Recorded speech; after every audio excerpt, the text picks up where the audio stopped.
नहीं। सुबह कहाँ चलने गए थे तुम? वो घर गया था। घर गए थे तुम? मैंने तुमसे कहा था ना कि अगर मुझसे रिश्ता रखना है तो अपने घर से रिश्ता तोड़ना पड़ेगा तुम्हें। सुनीता, तुम समझने की कोशिश करो, ये इतना आसान नहीं है। देखो, तुम्हें अपनी वाइफ को डिवोर्स देना पड़ेगा, नहीं तो मैं उसको जाके सब सच सच बता दूंगी। सुबह आ गई मैं।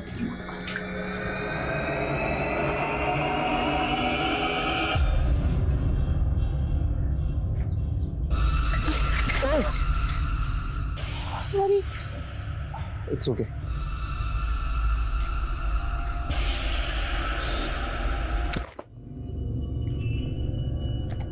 काव्या, चले बाल्टी उठा और अंदर लेके जा, मैं उदय को लेने जा रही हूँ। माँ, मैं ले आती हूँ ना उदय को, और वो रिया से भी पूछ लूंगी कि स्कूल में क्या पढ़ाया है।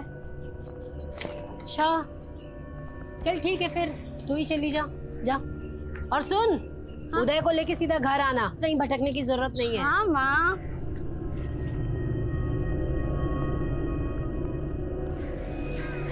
काव्या, काव्या सुनना। काव्या, मुझे ना तुझसे एक काम था। क्या काम है रोनी आंटी?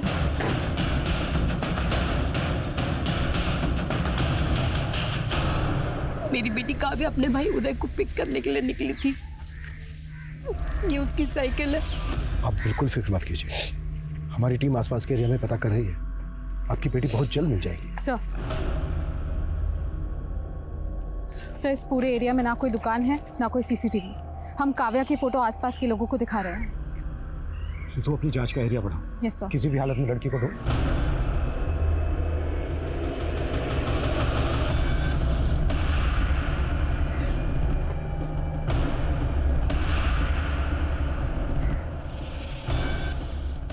कैसे स्माइल? ये पूरा एरिया छान मारो। दिन दहाड़े ऐसी कोई लड़की गायब नहीं हो सकती। एक एक आदमी को काव्या का फोटो दिखाओ। किसी ने किसने काव्या को जरूर देखा होगा। Yes sir.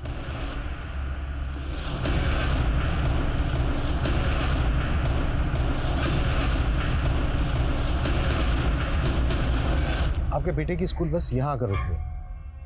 यहाँ से आपका घर कितनी दूर है? जी, आधा किलोमीटर इस तरफ। आपका घर है यहाँ से आधा किलोमीटर दूर इस तरफ, और काव्या घर से यहाँ आने के लिए निकली, जबकि काव्या की साइकिल मिली हमें मकराना रोड पर, जो यहाँ से 700 मीटर दूर। सर, वो हमारे घर से ना एक रास्ता मकराना रोड की तरफ भी निकलता है, जो सीधा फिर यहीं आता है। काव्या ने यहाँ आने के लिए इतना लंबा रास्ता क्यों लिया होगा? क्या मकराना रोड पे काव्या का कोई जानने वाला रहता है जहाँ वो जाने वाली है? जी नहीं, काव्या को साइकिलिंग का शौक है, हो सकता है इस वजह से उसने वो लंबा रास्ता लिया हो। क्या काव्या का कोई बॉयफ्रेंड है?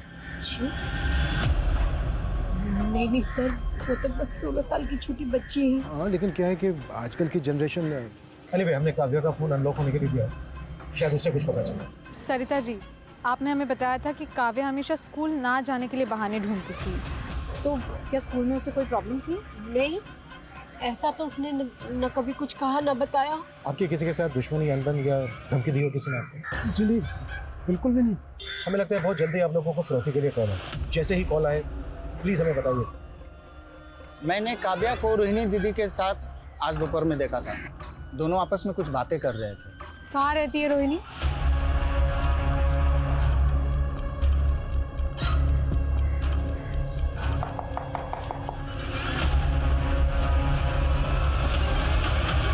जी हाँ, मैं दोपहर को मिली थी काव्या से। काव्या, काव्या सुनना। काव्या, मुझे ना तुझसे एक काम था।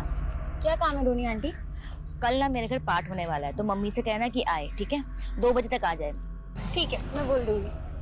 काव्या की माँ उसे जगह जगह ढूंढ रही थी, आपने उन्हें बताया क्यों नहीं कि आप मिली थी काव्या से? मैं पूजा में मग्न थी, और एक बार पूजा में ध्यान लग जाता है तो फिर मेरा कहीं ध्यान नहीं लगता। अब मैं जाऊं? मेरी पूजा अधूरी है। जी।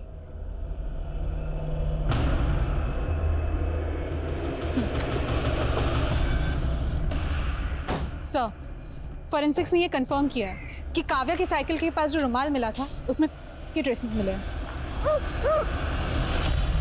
काव्या के पेरेंट्स को अभी तक रैंसम का कॉल आया नहीं। 12 घंटे हो गए हैं किडनैपिंग में हुए। अब तक तो कॉल आ जाना चाहिए था। ये किडनैपिंग वाकई में रैंसम के लिए हुई है या फिर एंगल कुछ और है? पेरेंट्स की बैकग्राउंड का बात। सर मैं सोच रही थी कि काव्या की फ्रेंड रिया से बात करूं। हो सकता है जो बात पेरेंट्स को ना मालूम हो वो दोस्त को मालूम हो। काव्या बार बार स्कूल ना जाने के बहाने ढूंढती थी। क्या स्कूल में उसे कोई बुली कर रहा था? नहीं मैम, ऐसा बिल्कुल नहीं था। उसका दिमाग कभी पढ़ाई में लगता ही नहीं था। उसका दिमाग तो हमेशा पेंटिंग बनाने में और साइकिलिंग करने में लगता था। काव्या के पेरेंट्स का कहना है कि उसका कोई बॉयफ्रेंड नहीं था। क्या तुम्हें पता है उसके बॉयफ्रेंड के बारे में?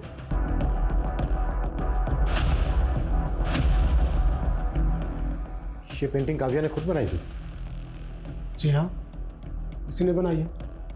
लेकिन आप लोग ये ढूंढ क्या रहे हैं? बेटी हमारी मरी है और आप हम ही पर शक कर रहे हैं। ये मयूर जी, हम आप पर शक नहीं कर रहे हैं। हमें बस एक क्लू की तलाश है जिससे ये पता चल सके कि काव्या के साथ जो हुआ वो क्यों हुआ। यही सवाल तो मुझे खाए जा रहा है। मेरी और सरिता की किसी से ऐसी कोई दुश्मनी नहीं है कि कोई हमारी बेटी को मार दे। मरी नहीं है मेरी बेटी। मेरी बेटी मरी नहीं है। मेरी काव्या जिंदा है। बच्चा नहीं हो पाया इस बात का काफी मलाल है उसे। और सर, रोहिणी का एक मुंह बोला भाई है सर्वेश, जो एक सन्यासी है। तुम्हारे कहने का मतलब है कि ये तंत्रमंत्र का चक्कर हो सकता है? रोहिणी ने ही बच्चा पाने की चाहत में काव्या के साथ कुछ कर दिया? सर मैंने खबरियों से कहा है कि रोहिणी के इस सन्यासी भाई की कुंडली निकाले। रोहिणी जीजा जी नहीं आए? मैं जानता था वो नहीं आएंगे। तुम उनकी छोड़ो, ये बताओ आगे क्या करना है? ये लो, उन्हें खाने में मिलाकर एक बार खिला देना, फिर जो तुम चाहोगे सिर्फ वही होगा। आपकी बेटी काव्या की नहीं थी। देखा, मैंने कहा था ना वो हमारी काव्या नहीं थी और ये भी हमारी काव्या नहीं है। ये अपना काम ही नहीं करना चाहते, हमसे अपना पल्ला छुड़ाना चाहते हैं ये। Sarita ji, I am very sorry but इस बार जो हमें लाश मिली है उसकी कद काठी और उम्र काव्या से बिल्कुल मैच करती है और इसके दाहिने हाथ की कलाई पर भी एक निशान है। प्लीज चलो चलो सरिता, ये हमारी बेटी नहीं है। चलो।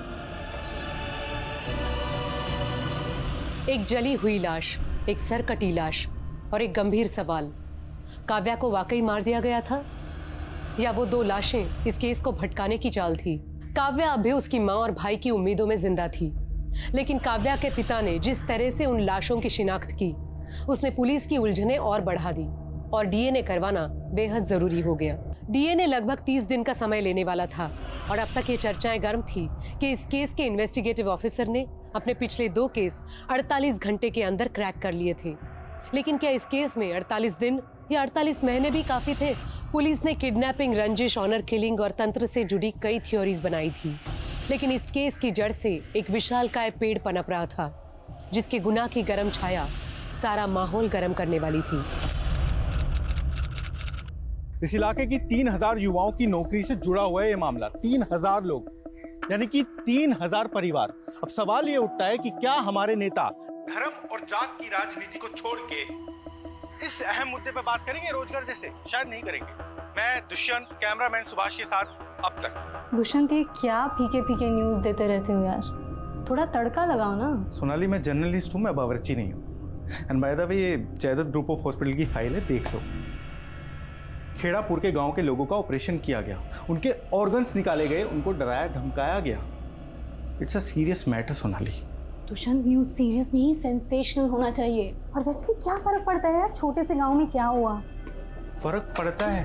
हम लोग इस प्रोफेशन में इसलिए आए थे ना, ताकि मेन स्ट्रीम मीडिया में वो मुद्दे हम दिखाएंगे जो अब तक नहीं दिखाए जा रहे थे। Sorry Dushyant, as a wife मैं तुम्हें सपोर्ट करती हूँ, लेकिन एडिटर के नाते मैं ये स्टोरी अलाउ नहीं कर सकती।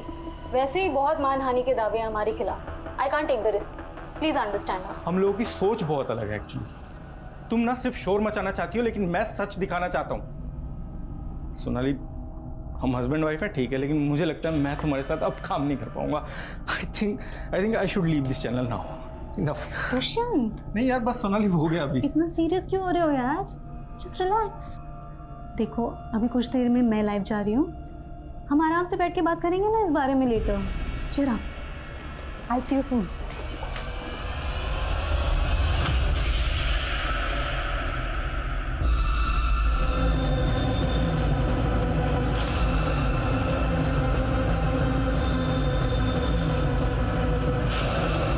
शास्त्रों में शस्त्रों से ज़्यादा शक्ति होती है और इसी शक्ति की मदद से मेरी बहन को बच्चे की प्राप्ति होगी। ये बात मैं लिखित में दे सकता हूँ। महोदय, यदि आपने दोबारा हमारी बात काटने का कष्ट किया तो आपको हमारी शक्ति का परिचय होगा, और ये बात मैं भी लिख के दे सकता हूँ। बलि के लिए बकरे कहाँ से लाए जाते थे? एक एक डिटेल देना हमें। तुम्हारे दिमाग में चल क्या रहा है मयूर? ना कोई कॉल, ना कोई मैसेज, ना कोई रिप्लाई। तुम कर क्या रहे हो? कितने दिनों से तुम्हें कॉल कर रही हूँ मैं। सुनीता, तुम समझने की कोशिश क्यों नहीं कर रही हो? तुम्हें पता है यहाँ पुलिस आ रही है, बिना मतलब हम पर शक करेगी, बाल की खाल निकालेगी। तुम समझा करो ना, बस थोड़ा सब्र करो। मैं अभी तुम अभी भी सुनीता के टच में हो। सरिता, तुमसे ज्यादा घटिया और सेल्फिश बाप इस दुनिया में कोई नहीं होगा मयूर। Shut up! निकल जाओ यहाँ से और जाके रहो अपनी उस प्रेमिका के साथ। सुनीता सिंह? जी सर, मयूर का पिछले 1 साल से सुनीता सिंह के साथ अफेयर चल रहा है। काव्या की मौत का कनेक्शन इस अफेयर से तो नहीं है? कहीं ऐसा तो नहीं है कि काव्या का पिता मयूर ही काव्या की मौत का कारण है?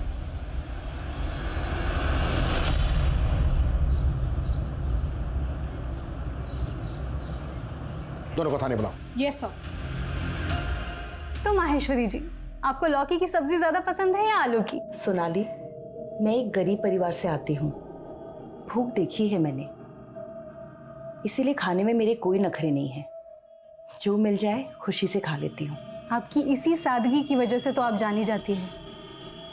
हाँ सर, मेरा और सुनीता का अफेयर है, लेकिन आप इसका गलत मतलब निकाल रहे हैं। मतलब ये है कि तुम्हारी बीवी और बेटी इस रिश्ते के खिलाफ थे, इसलिए तुमने दोनों को एक एक करके हटा दिया। क्या है? आप कुछ भी बोल रहे हैं सर, और एक बात साफ कर दूं, मैंने और सुनीता ने तय किया है कि हम शादी करेंगे, और सुनीता उदय को सगी माँ की तरह प्यार देगी। हम उसे कोई तकलीफ नहीं होने देंगे। हमारी नजर रहेगी तुम पर। काव्या की मौत का हिसाब आना भी बाकी है।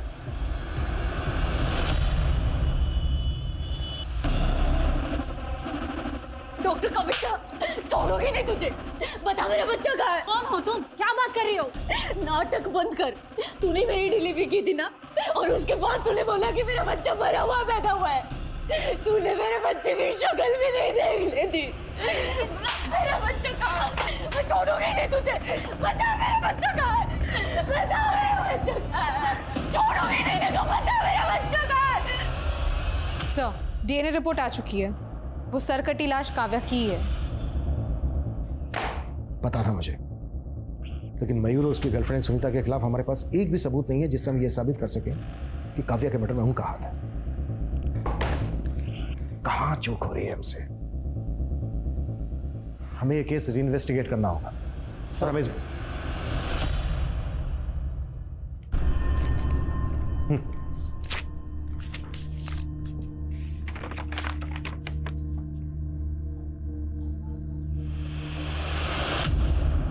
क्या हुआ सर?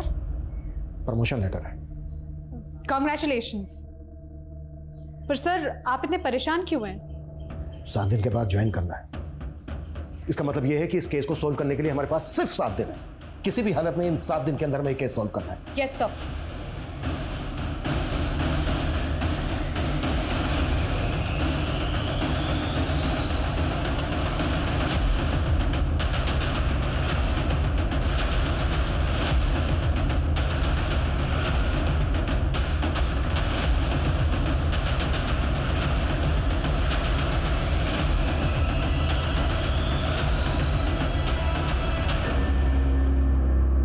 सोनाली, ये जो वीडियो वायरल हुए देखा है तुमने? सबसे पहले इस औरत का बच्चा ऐसे छीन लिया और बाद में कह दिया कि बच्चे ही मरा हुआ पैदा हुआ है। आई एम श्योर ये जायदाद ग्रुप ऑफ हॉस्पिटल्स का इस स्कैम से कुछ ना कुछ कनेक्शन जरूर है। क्या दुष्यंत, जब देखो तुम काम की बात करते रहते हो। Let's talk about us. कितने दिन हो गए ना हमने अच्छे से टाइम स्पेंड नहीं किया।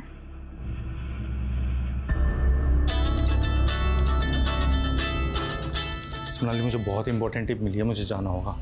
आई have to go, please. Hello. जाएगा? अबे सोना, हट।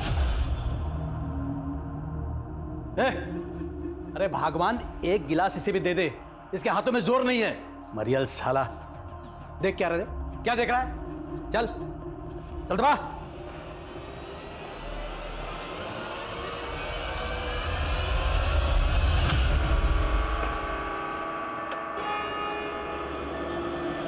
एडिटर है, उसका फ़ोन आया था मुझे। अब ये केस तुम हैंडल करोगे। जैन सर।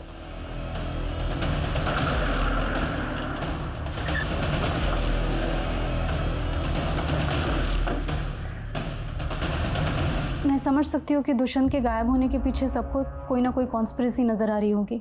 कई नेताओं, बिजनेसमैन, अधिकारियों को नाराज़ किया था उसने अपनी रिपोर्टिंग से, लेकिन ऑफिसर ऐसा कुछ है नहीं।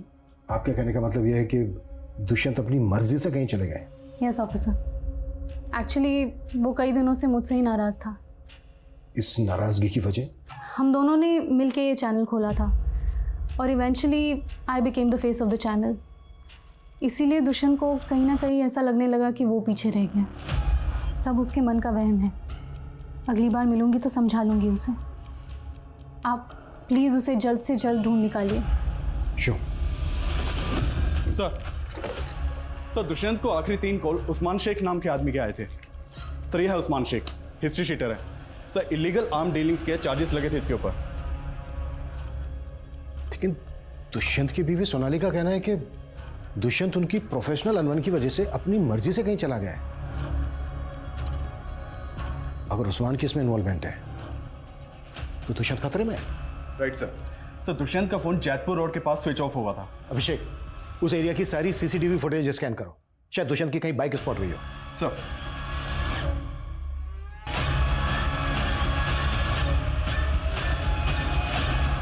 उस्मान सैयद दुष्यंत किसी ड्रग डीलर के कांटेक्ट में था?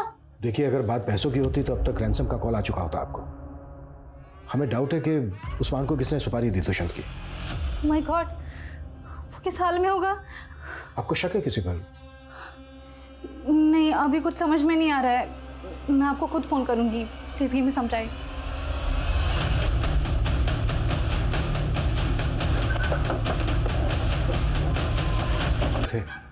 तो यस, दुष्यंत के लिए खतरा है। हम सतनाम हॉस्पिटल वालों से क्वेश्चनिंग कर रहे हैं। सर, मैं किसी अदिति को नहीं जानती। जब मैंने किसी अदिति नाम के पेशेंट की डिलीवरी की ही नहीं तो बच्चा गायब करने का तो सवाल ही नहीं उठता। आप अगर चाहें तो रिकॉर्ड्स चेक कर सकते हैं।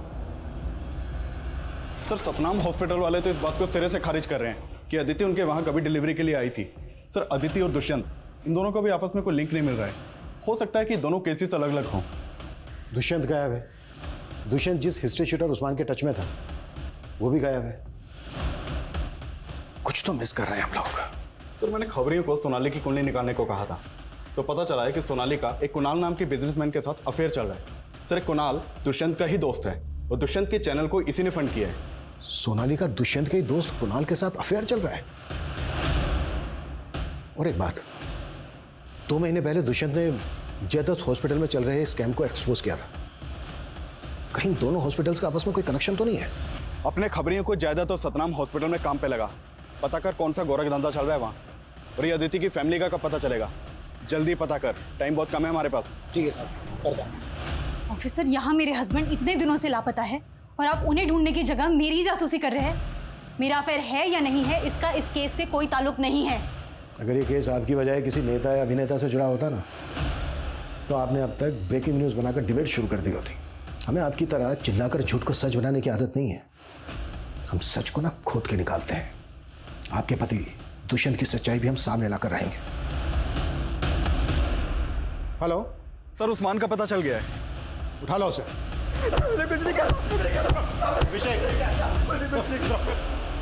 साहब, मैंने किसी को नहीं मारा। मैं तो दुष्यंत साहब के लिए कबरी का काम कर रहा था। क्या काम दिया था दुष्यंत ने तुझे? वो अदिति है ना, जिसने सतनाम अस्पताल पर अपना बच्चा गायब करने का इल्जाम लगाया था, बस उसी के बारे में पता करने को बोला था। अदिति के बारे में क्या पता किया तूने? साहब, वो अदिति थी नहीं, उसका नाम दीपाली था और वो एक पत्रकार थी। दीपाली और अदिति जिस अखबार के लिए काम करती थी उससे मेरी बात हुई। एक जर्नलिस्ट इतने रेप्यूटेड हॉस्पिटल पे आखिर ब्लेम क्यों कर रही थी? क्या दुष्यंत ने दीपाली को प्लांट किया था या फिर कोई और दीपाली को इस्तेमाल कर रहा था दुष्यंत के खिलाफ? आज का बुलेटिन यहीं समाप्त होता है। अंत में एक रिक्वेस्ट, अगर आपको मेरे पति दुष्यंत के बारे में कोई भी जानकारी मिलती है तो कृपया नीचे दिए गए नंबर पर संपर्क करें। Thank you. तो महेश्वरी, सतनाम और जयदत्त इन दोनों हॉस्पिटल में साइलेंट पार्टनर है।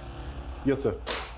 और वो अब तक चैनल के एडिटर सोनाली, उसके भी काफ़ी करीबी ताल्लुकात हैं महेश्वरी के साथ। मैडम के ऊपर करप्शन के कई चार्जेस हैं और मैडम की इमेज को क्लीन करने के लिए पूरे जोर शोर से लगी है सोनाली। महेश्वरी जी, इस बार आपका इंटरव्यू आपके गांव में करेंगे। अपने पापा को भी साथ रखिएगा। हाँ, जनता के दिलों को छू जाते हैं ऐसे मोमेंट्स। जनता की नब्ज हम नेता तो मैंकर से ज्यादा समझते हैं, वो सब हम पे छोड़ दो। खैर ये बताओ, तुम्हारे पति दुष्यंत की कोई खबर मिली? लेकिन सर, आप ही ने तो ये केस मुझे हैंड ओवर किया था। देखिए सर, मैं इस केस को सॉल्व करने के काफी करीब हूँ। जिंदल, नो मोर आर्ग्यूमेंट्स। दुष्यंत का केस पांडे के हवाले करो और कल आकर मुझे हेडक्वार्टर में मिलो। जय Hind sir. Sir, Maheshwari madam की इस इलाके में लगभग 15 इलीगल प्रॉपर्टीज हैं और मैडम को बने हुए अभी सिर्फ 2 ही साल हुए हैं। ये देखिए सर। और मेरे पास सिर्फ 24 घंटे हैं। हेडक्वार्टर से कॉल आ गया है। जो लोग चाहते ही नहीं है मैं इस केस को लेके आगे। इस सिस्टम इज सो।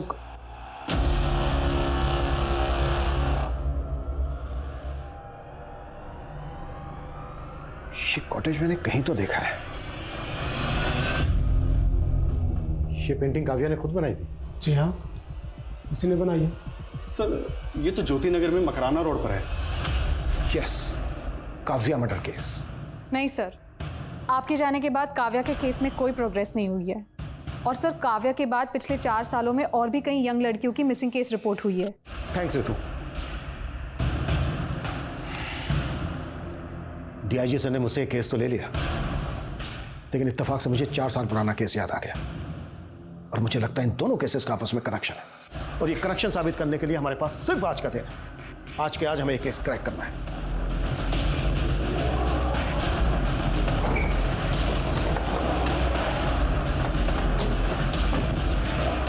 सुनो, ये बंगला तो सालों से बंद है साहब। यहाँ कोई नहीं आता, बस कभी कभार गुड्डू भैया आते हैं। कौन है गुड्डू?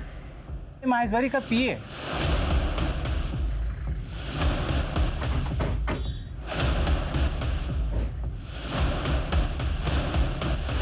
ट्रांसफर से जी नहीं भरा क्या, जो डिसमिस होने का मन बना लिया?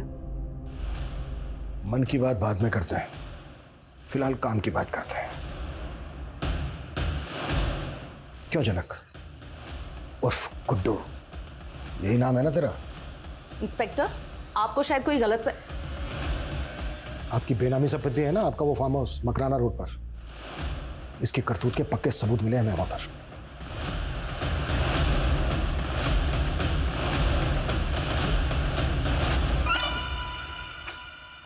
सर, बहुत गंदी बदबू आ रही है इसमें। ये देखिए सर।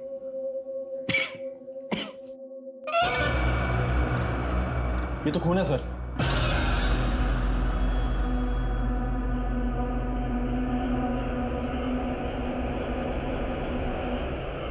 कुछ याद आया गुड्डू भैया? नहीं आया? कोई नहीं, हम याद दिलाते। ये सब का जड़ मेरा बाप है। वो चाहता था कि मैं पढ़ लिख के एक बड़ा आदमी बनूं। मैडम की जासूसी कर रहा था, अचानक फार्म हाउस पहुंच गया। कुछ तो ढूंढ रहा था वो। मुझे लगा कहीं मेरा राज खोल दे वो, तो मैं तो फंस जाऊंगा, इसलिए मार दिया उसको और रास्ते से हटा दिया। और अदिति? अदिति को भी तू नहीं मारा? अदिति नहीं, दीपाली। हाँ दीपाली। दीपाली को तू नहीं मारा? उससे मेरा कोई लेना देना नहीं था सर। जो दिमाग है ना, बहुत तेज हो गया मेरा। मगज का जूस पीकर। मगज का जूस पीकर मतलब? जिस किसी को मारता हूं ना, उसकी खोपड़ी अलग करके उसके दिमाग को बाहर निकालकर जूस बनाकर रसपान करता हूं।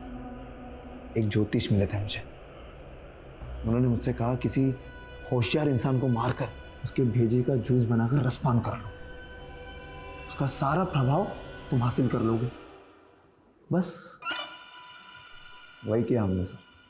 इंसान नहीं, इंसानों के नाम पर हैवान है तू। इंसानों को निगलने वाला दानव।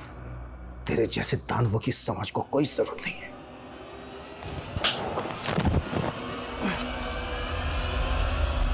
हमने आदि मानव से मानव बनने और मानवों द्वारा निर्मित की गई कई सभ्यताओं के विकास और पतन की गाथाएं सुनी होंगी, लेकिन ये गाथा मानवीय अस्तित्व को विचलित करने वाली व्यथा है। ये ख्याल ही आतंक से भरा हुआ है कि कोई इंसान को मार के खा सकता है। लेकिन जनक ने दावा किया है कि वो लगभग 30 लोगों को मार के उनके मगज का मांसाहार कर चुका है। नोएडा के निठारी कांड के बाद ये हिंदुस्तान का दूसरा कैनिबल यानी नरभक्षी हत्याकांड है। और हैरानी की बात ये थी कि ये सभी हत्याएं सन 2005 से हो रही थी। अलग अलग क्षेत्रों से आए दिन कई लोग गायब हो रहे थे और आखिरकार ऑन रिकॉर्ड फाइल हुए 18 मिसिंग केस और 4 हत्या के केस लगभग 15 साल बाद न्याय की दहलीज पर पहुंचे। लेकिन जनक जैसी विकृत मानसिकता के अपराधियों की मानसिक स्थिति पे ये सवाल उठने लगते हैं कि कहीं वो एबनॉर्मल तो नहीं, और इस परिस्थिति में कातिल को सजा में रियायत मिल जाती है। लेकिन मेडिकल रिपोर्ट ने जल्द ही ये साफ कर दिया कि जनक एबनॉर्मल नहीं था, लेकिन बचपन से पनप रहे मानसिक अवसाद ने उसको इतना खूंखार अपराधी बना दिया। अब मैं सोनाली कुलकर्णी आपसे विदा लेती हूँ। फिर होगी मुलाकात एक नए और चौंका देने वाले केस के साथ।